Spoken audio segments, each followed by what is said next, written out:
Welcome back to the Travel Coach Network podcast. It is I, Sahara Rose DeVore, the founder of the Travel Coach Network and the creator and instructor of the Travel Coach Certification Program.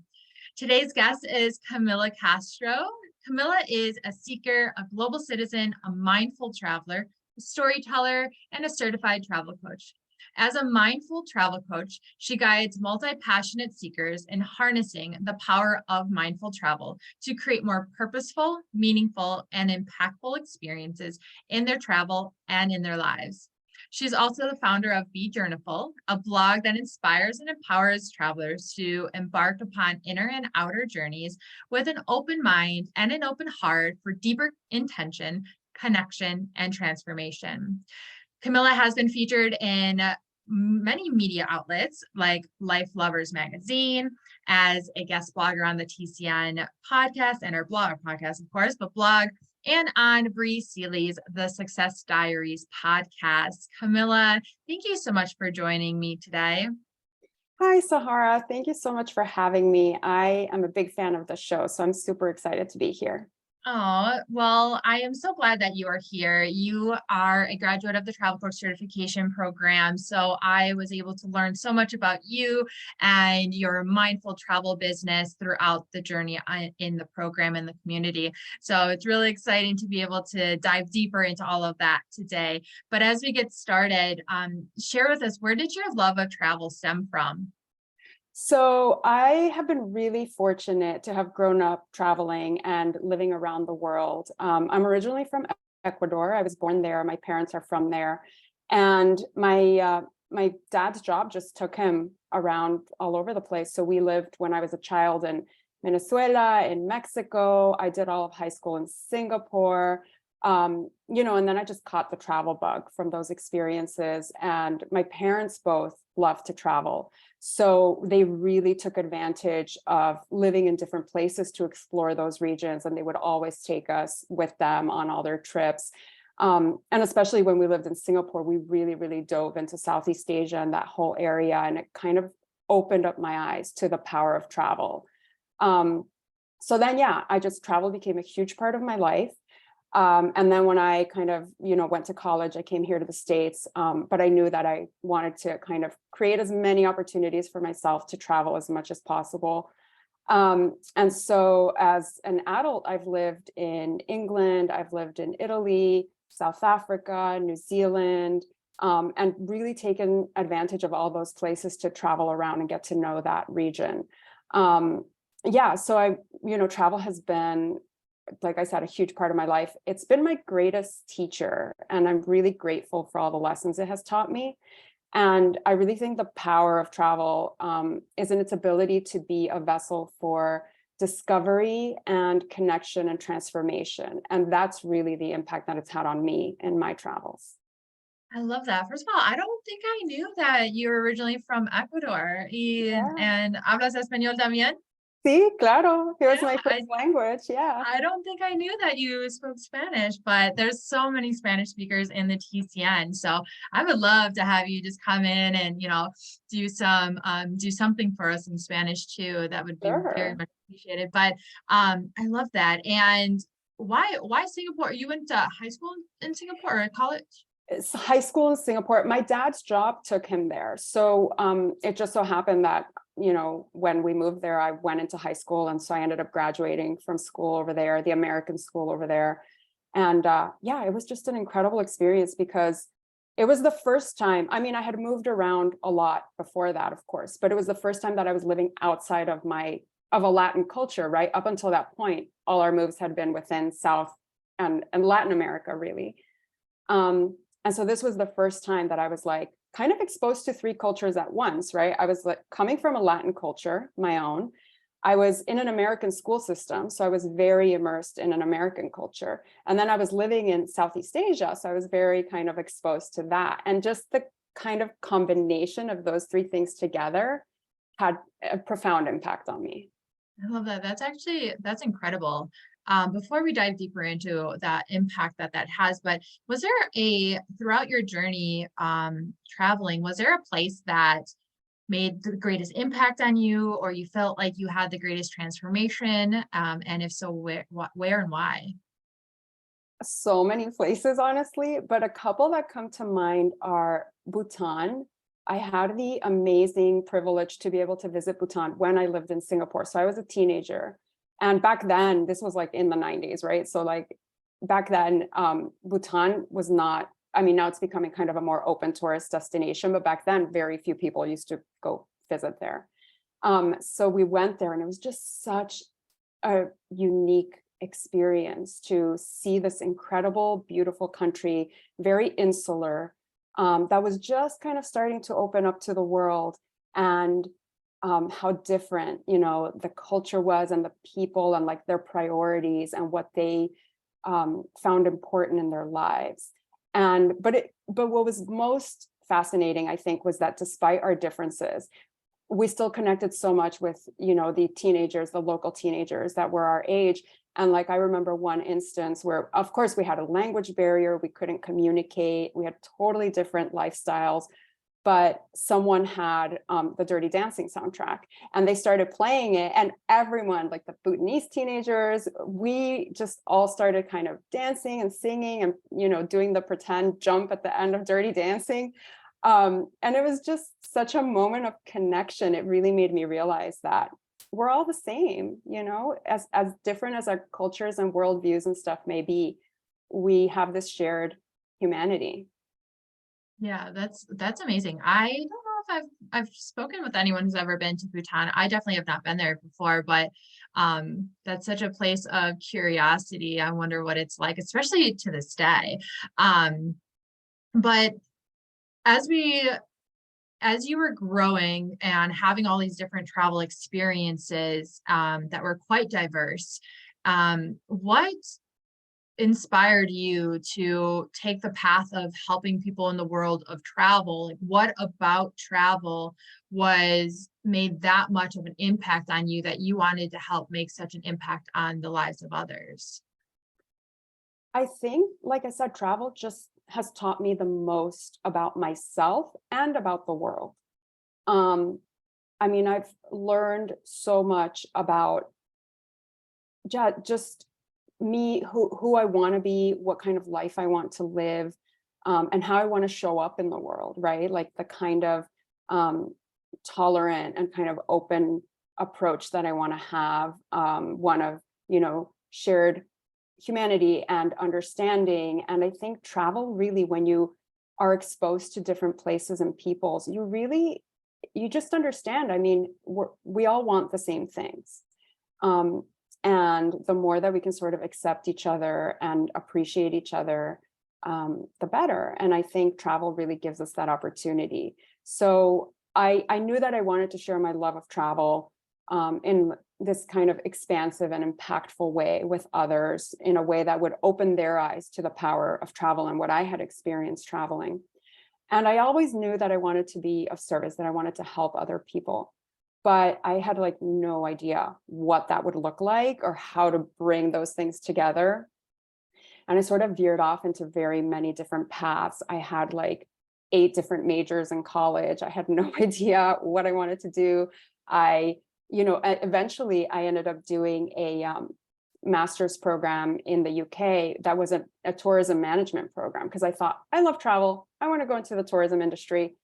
And it was fascinating and I learned a lot, but I felt like it was just too generic. Like it was all templates. There was no heart in it, no soul in it.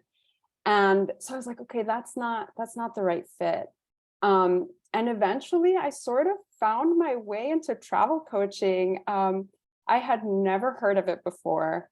I had no idea what it was. But the moment that I heard that this thing existed, where there were travel coaches that were helping people create these more meaningful and enriching and fulfilling experiences, I was like, oh my God, something just clicked inside me. And I was like, this is it. This is my calling. Like I found what I'm meant to be doing. So it was just kind of an incredible moment. And you call yourself a mindful travel coach. We hear the words now that there's so much change happening in the tourism and hospitality industries, and we're hearing words like transformative travel and meaningful travel and purposeful travel and mindful travel and responsible travel. What does a mindful travel mean and look like to you and your brand?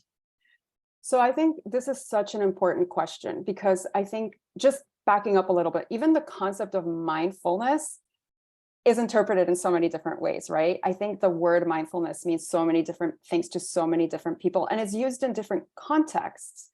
So I think it's really important to define, what that means to you. And for me, the definition of mindfulness that most resonates is the one from John Kabat-Zinn, who is this world-renowned mindfulness teacher.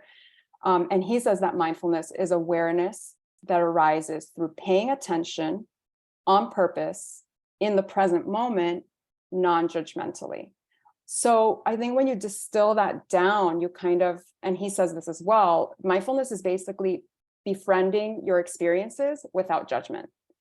And I love that concept, like the idea of going through my life, befriending my experiences without judgment. I'm like, who doesn't want that? And that's what I want for my clients, right? Like when I work with clients, I want to help them befriend their travel experiences without judgment, so that they can engage more fully with everything and really enhance their lives. And I think that's part of the power of mindfulness, right? Like mindfulness came into my life a little bit more recently than travel, initially through yoga and then through pranayama, breath work, and that kind of thing. And it really took me on this journey of like self-inquiry into like a greater sense of self-awareness and self-compassion and self-acceptance. And I feel like mindfulness gives you the chance to get to know yourself better than you've known yourself before. And that's certainly what it's done for me. And it's like super empowering and liberating to have that. So I think from the perspective of mindful travel, how often do we go on these trips and we spend all this money and we go and spend all this time, but we're not really there for any of it. Like we're not present for any of it. We don't take any of it in. And so like, what's the point if that's what's going to happen, right? So I think that's kind of the perspective that I have. I think for me, mindful travel is travel that invites deeper awareness, acceptance, and appreciation. And I kind of view it as this umbrella term a little bit. I sort of think mindful travel is made up of 3 different pillars. So one pillar is purpose, right? So within that, you're thinking of this is a purposeful type of travel that begins with intention and unfolds consciously. And so within that pillar, you have things like intentional travel and conscious travel. Then another pillar is meaning. And so this is about, travel that inspires authentic connection and transformative experiences. Within that, you have things like meaningful travel and immersive travel and slow travel, which I think is a growing thing right now. And then the third pillar is impact, which is that it's travel that creates sustainable, positive benefits, both inner and outer, for all stakeholders. And this is all about awareness, right? So it's the awareness of the impact that your travel has on you, as well as the awareness that you have on the destinations you visit, or the impact that you have on the destinations you visit. And I think in here you have things like sustainable travel and responsible travel and regenerative travel, which is another growing trend right now. So when I travel and when I help my clients craft travel experiences, I'm always looking for experiences that incorporate all 3 of these pillars: purpose, meaning, and impact. And that's really what I think mindful travel is for me. I love that. And being in the travel coach certification program, and I talk a lot about the creating a framework and, having those pillars and having the pillars of strength beneath those. So I love hearing that you have your own pillars. And for those listening, if you're not sure what I mean by creating your framework, essentially is there's so many different things that we believe in when it comes to travel. There's so many different ways that we feel like travel can impact and benefit and transform people. But if we don't have an organization to those thoughts and then strengthen each one of them, then we get lost in communicating that and delivering that. And then our ideal audience, knowing who we're trying to reach, being able to resonate with that and say, this is what I'm looking for, this is what I need. Oh, I would love that experience. So Camila, you gave a great example of how you took all that you believe in and love and know about travel and put it into a framework, a structure, these pillars to be able to communicate to your ideal audience what it is that you believe travel can do truly for them. So who do you actually serve? What kind of people, what kind of travelers are you looking to help? So I really work with people who are multi-passionate seekers. And what I mean by that is people who have a wide variety of interests and passions and haven't necessarily followed one path in their lives, right? So they've kind of followed different paths, tried different things. They're very open to seeking new experiences and kind of new ideas and things like that. And they're sort of inspired by that, by having that possibility of learning new things. So I really enjoy working with people like that because I feel like, first of all, it resonates with me because that's the kind of person that I am. I'm very much a seeker and a multi-passionate person. And I think people who have that they're just have such a curiosity for things and for experiencing life and such an openness to, kind of letting things happen and seeing where things take them, and the different possibilities that stem from all of that. Yeah. What does a coaching session or your coaching practices look like with your clients? How do you actually help them for those who are either just starting as a travel coach or really just wondering more about it? What could that look like for someone? So what I do is I use a lot of mindful tools to help my clients tap into their truth, to get really grounded in their bodies, to get centered in their and aligned, with their values. We use a lot of things like breath work. That's a big one that we use a lot. We learn a lot about the power of the breath and how to tap into that to calm the nervous system, to balance the nervous system, and to help us create a lot more presence in our experiences. I use a lot of journaling also with my clients. So I think reflection is like an incredibly powerful tool because it can reveal a lot to you that may not have been apparent the first time around or obvious, at first. But when you reflect on that moment through journaling prompts and reflection questions and things like that, you can learn a lot about what was happening subconsciously during that experience. So we use a lot of tools like that. I think, for example, I had a client recently who had been dreaming of embarking on this travel lifestyle for a long time. And she wanted to have the freedom to slow travel and to really immerse herself in the cultures of the places she visited. But because of her job, she couldn't take that time and she was sort of constrained. And she also wanted to move abroad to experience life in a different country. And she had the possibility of doing these things, but she was holding herself back. She was kind of like getting in her own way.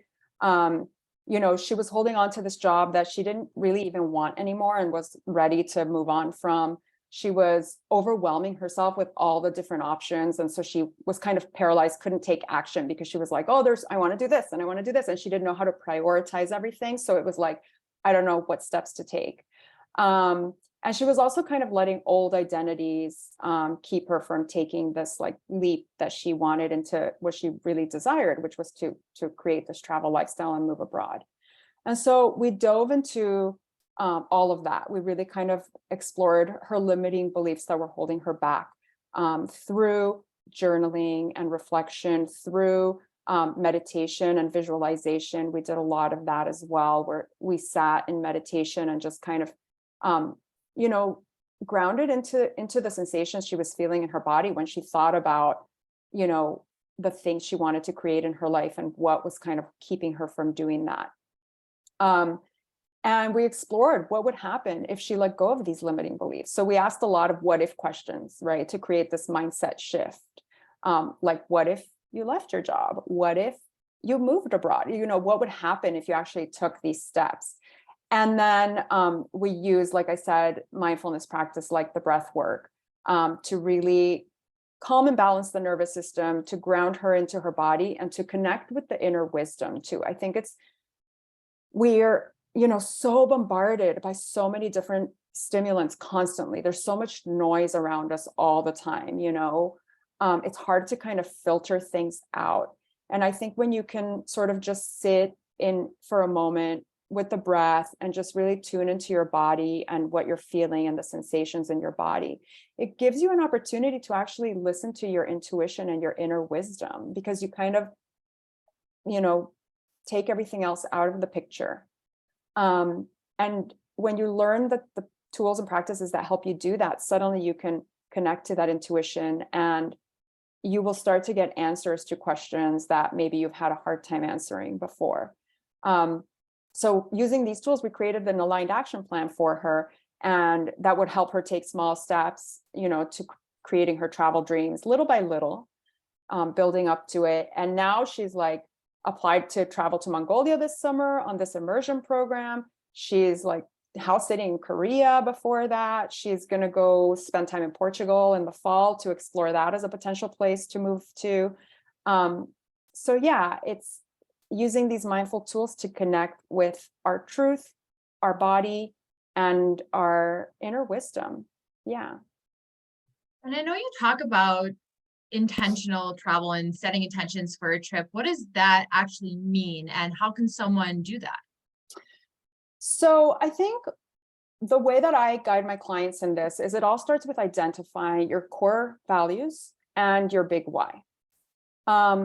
So we use reflection questions, like I said, and journaling, because I think those are really powerful when you're trying to do this kind of work. A lot of when you're trying to uncover those sort of deeper truths about yourself, sometimes they're buried down so deep that you can't really access them unless you give yourself the space to reflect on them for a while. And then suddenly the answers and the insights will start to come.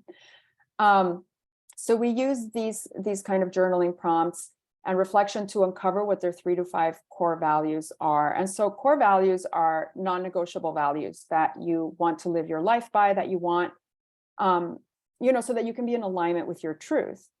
So for example, my core values are freedom, connection, authenticity, curiosity, things like that.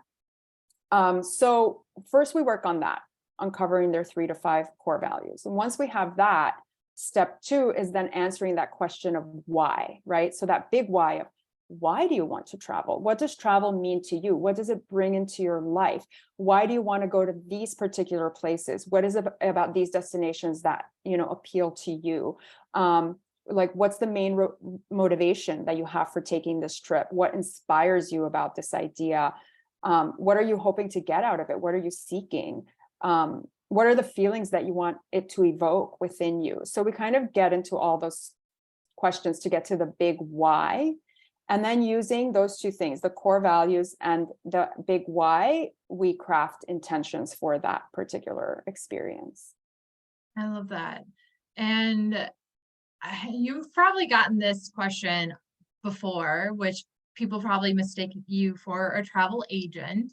How do you define a travel coach versus a travel agent in your own terms? So I think there is confusion around this. And I think, as travel coaching continues to grow, there will be less confusion. But I think, a travel agent really is someone who creates an itinerary for you, right? So they're the ones that can help you. You tell them what you want, and then they can book the flights for you, book the hotels for you, book, restaurants and activities wherever it is you're going. So they help you create the itinerary so that you don't have to worry about the logistical piece of your travel experience, and that's taken care of. A travel coach, though, helps you really hone into why you, again, going back to that big why you want to experience this travel, or have this travel experience, getting into the nitty-gritty of, is it that you want to feel more connection with yourself? Is it that you want to heal in some way from something that happened? Do you want to feel more embodied? Do you want to learn and grow some new skill, that you think this travel experience will help you do? Are you looking to give back in some way to the communities or destinations that you're traveling to? So travel coaching has nothing to do with the logistical piece. It's really more about the deeper part of travel, the reasons why we travel, the meaning behind it, what we feel when we travel. And so I think travel coaches, really help us navigate all of those things so that we can, going back to what I said earlier, like a lot of times we spend all this time and money going on these trips, but we got nothing out of them at all, right?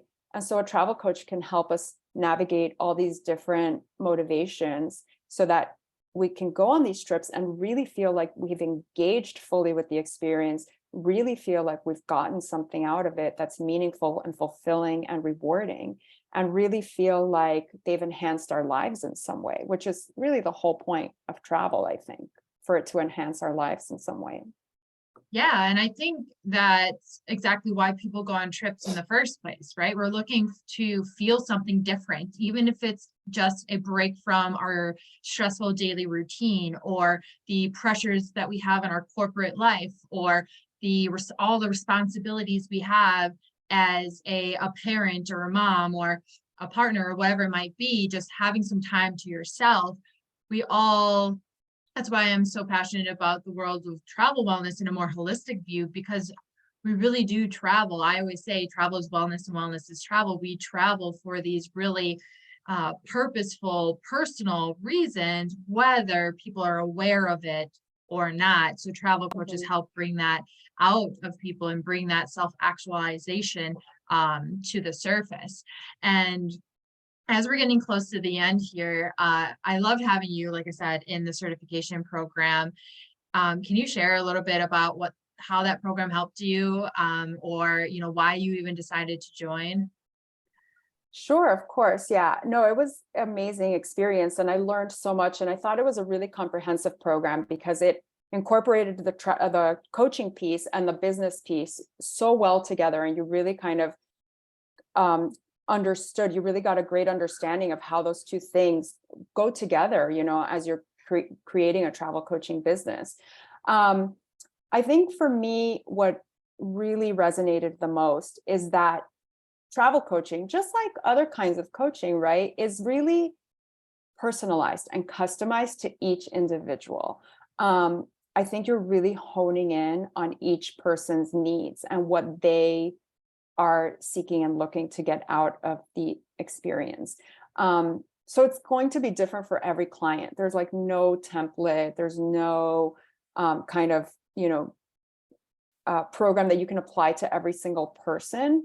I think the travel coaching program, when I learned about travel coaching, I was like, okay, this is it. This is what I'm meant to be doing. And then, of course, but I didn't know. I had a background in coaching because I'm certified as a yoga teacher and as a breath coach, and in yoga nidra and a few other things. But I thought, okay, this is a whole other thing. I need to find a way to really learn about this and dive deep into it. And so I came to the travel coaching certification program. And I was like, okay, perfect.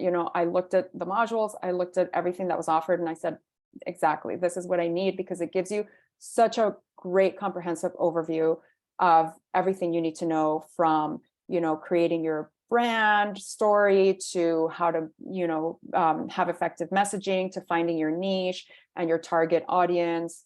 And then, of course, how to create your coaching framework, which we talked about. So I thought it was incredibly helpful and useful. Thank you. Yes, it's spot on when you say, like, there's so many different types of travel coaches out there, because there's also so many different types of travelers, and travel means something so differently to everyone. So my goal with the certification program was to create that create something for someone to come to who they can then learn how to apply it to the niche that they're doing or the audience that they're trying to serve, while getting that deep dive. And that's why I love being able to get to know more about what the individual members are doing and who they're serving and why they're doing it, because then I can give my best advice and insight and recommendations and direction, because that's a problem I see a lot in travel professionals in general, where they're like, well, it's travel. We can serve everyone. I can help everyone. Everyone wants to travel. But like, that's not a very strategic business standpoint mindset. You have to start somewhere, and you have to really start with that. Like you were talking about the why of people travel. You have to start with that why of like, why are you even getting into this business in the first place? Or why are you even passionate about travel in the first place? And so that's something we dive through as well. But one of my favorite questions as we wrap it up is always, what is a fun fact about yourself that doesn't have to be travel or business related? So I'm terrified of bees and wasps. And I had this traumatic experience when I was a child where I was climbing the monkey bars and I had these like slip-on shoes. And so they were like hanging off my toes. And a bee flew into my shoe as I was up there. And when I jumped down, obviously I stepped on it right in like the softest part of the foot. And it was just the most shocking, painful, horrible thing. And so I think I just have like a trauma from this experience. And so I just like any other insect I can deal with, but I will jump from my chair screaming if a wasp so much as buzzes past my head, which has made for a lot of very interesting travel moments over the years. I was in Maui a couple of years ago and I was hiking this trail and there were these like mud wasps on the trail.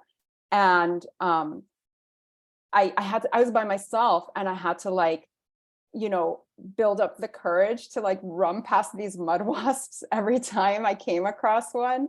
And I'm sure everyone else on the trail thought I was crazy because I was just like standing there for a second, breathing, and then just running past, like screaming and trying not to freak out.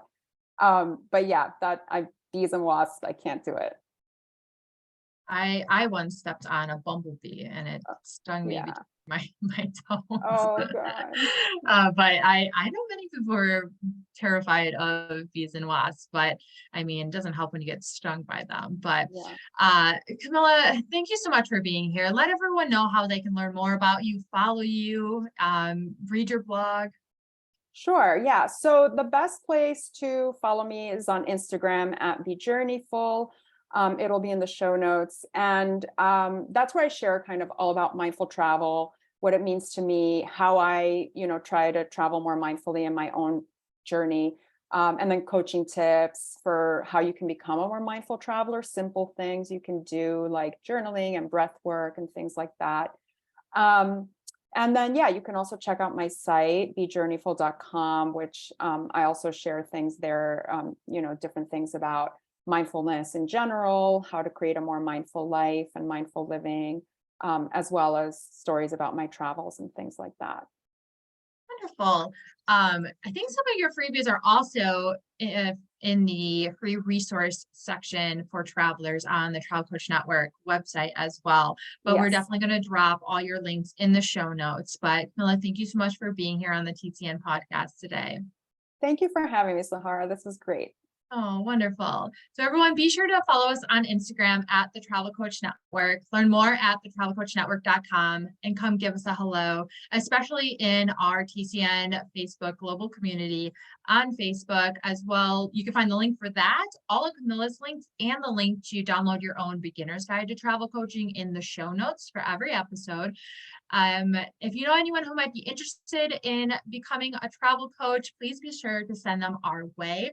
We truly appreciate it. And until next time, my fellow wanderers, bye for now.